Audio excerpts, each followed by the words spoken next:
Once upon a time, there was a lost sailor who had been long roaming the open seas. But just when he was at the end of his tether, salvation appeared on the horizon. Filled with hope, he set out for land, totally oblivious to the kind of place he was headed to.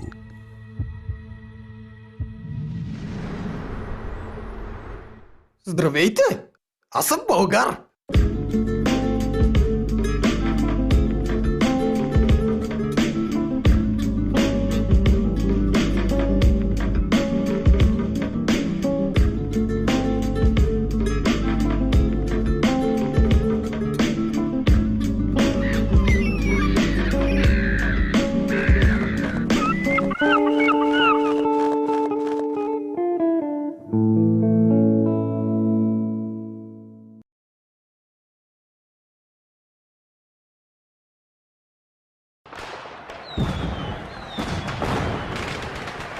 Уважаеми зрители, след броени минути започва дългоочаквания мега супермастър финал по тенис!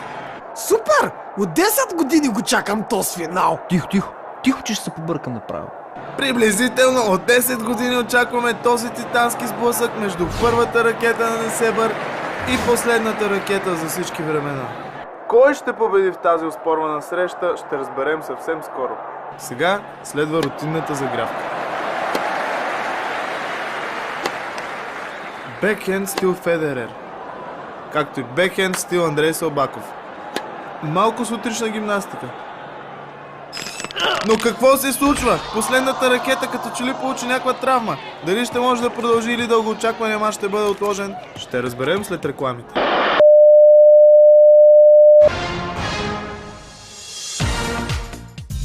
Шоколади хруп-хруп. Стат! Българ, нещо ми подсказва, че днес тенис няма да има. Май! Почва май. Тихо. Драги зрители, след 7 минути реклама и 12 байпаса, лекарите установиха, че дългоочаквания матч се отлага. Всеки заложил на него може да си върне парите от най-близкия букмейкърски пункт. Поне ще си върнем парите от залога! Как? Ехо! Някой работи ли тука? Здравейте, господа! Ти не си ли водещият Билко Бибитков? Боже, как се радвам, като ме разпознаят. Ами как така? Хем си водещ, хем работиш тука. Ами ей така. Да си чул в България някой да работи само една работа. Кажете сега, ще залагате ли? Ами всъщност идваме да си вземем парите от тениса. Да си вземете парите? Един момент.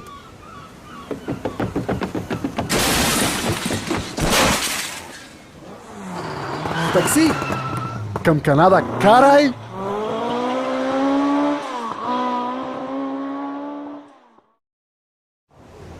То с нещо много се забави, бе. Нормално. Ще взема да проверя какво става. Ще желаете ли нещо? Брей, той местенце е много яко. Само, че ми е чудно къде се е скрил Тос. Струва ми се, че е фейкал с кинтите. Извинете, може ли да заложа 20 лева на ураган Митево? Що да не може? Виж същия залог ли? Да. Българ, хрумна ми нещо. Той местенце може да се разработи много добре. Отново сме на дъската, където наблюдаваме ветското пало срещу Гари Каспаров и да видим сега. Браво, офицер овладя топката, подава към кон на G6, браво, овладява перфектно. Пешо, признавам те, направи от тази дупка райско кътче за комарджиите. Как? Възхищавам ти се много. Шефе, ракията свърши. Мазето има. И какво?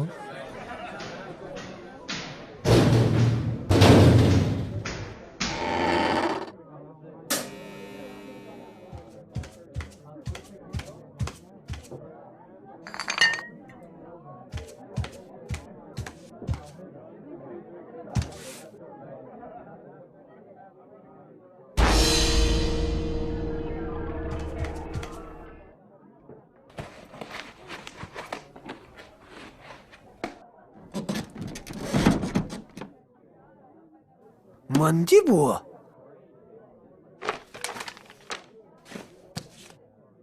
Драги читателю, ако четеш това, то значи си намерил дневника ми. Но от друга страна, ако не си го намерил, тогава няма смисъл от това изречение, тъй като няма как да четеш нещо, което не си намерил. А има и друго. Не винаги, щом четеш нещо, е задължително да си го намерил. В смисъл, че може да са ти го подарили или дали назаем. Абе, таз книга наистина ли започва така? Така. Името ми е Мандибула. Името ми е Мандибула. Като малък слушах много от дядо си историята за египетските великани. Най-великата цивилизация на света. Някои археолози казват, че са се натъкнали на останките им, но академиците не вярвали в действителност, че са съществували. Но аз вярвам, че те съществуват и се надявам един ден да тръгна по следите им и да ги открия. 30 години по-късно, аз и моите верни другари, Куката и Ка, тръгнахме по следите на моята мечта. Мандибула! Открихме нещо! Я? Кука, Ка! Най-после попаднахме на истинска следа. Момчета, стягайте багажа, защото отиваме в Кайро. Бързо, бързо, че самолета няма нас да чака. Според картата, която беше разпечатана на онзи кокъл, трябва да търсим следа около Сфинкса. Винаги съм искал да видя пирамидите. Значи сега трябва да намерим водач, който да ни хвърли до пирамидите. Стари лампи, царбули, печки, килимчета. Колко струва това килимче? 10 пари. Ще дам 3. Най-малко 9. 4 и нито лев повече. Аз го взимам за 7. Ей, там го видях за 6. Добре, 5. По-натам да не го видя за 3. 4 лева. Да отида ли да проверя? Добре, знам, да. Има го по-нататъка на 3 лева. А някой даде го дават и за 2. Така че аз ще го дам за 1 лев. Ще се пазари, той с не се бърлия. От 20 години продавам буклуци на Сергията пред къщи. А ти за ко си го купи този килим? Нищо струва 1 лев. Добре, да си намерим водач, но да внимаваме да не попаднем на мошеник. Но кой да изберем? Те са бая. Ей, този, че най-прилича на такси.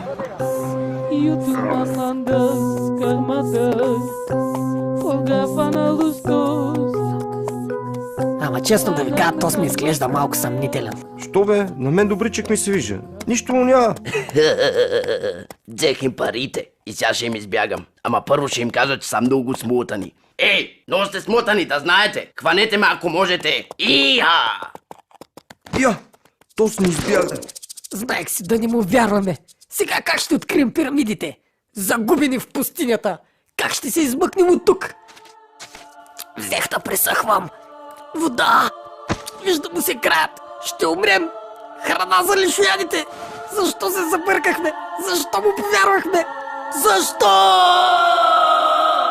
Не се отчайвай, Мандибула. Можем да тръгнем да търсим пирамидите, а за да не се въртим в кръг, ще използваме за ориентир. Ей, тази статуя! Ка! Този египтян се оказа голям шмил. Завел ни точно до мястото, което търсихме. Великия Сфинкс. Тук някъде трябва да е следата, която ми посочи онзи кокъл. Ето.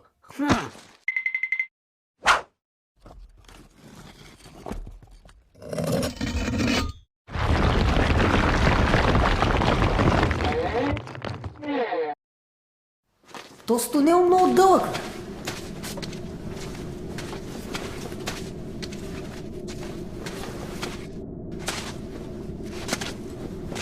Тъй.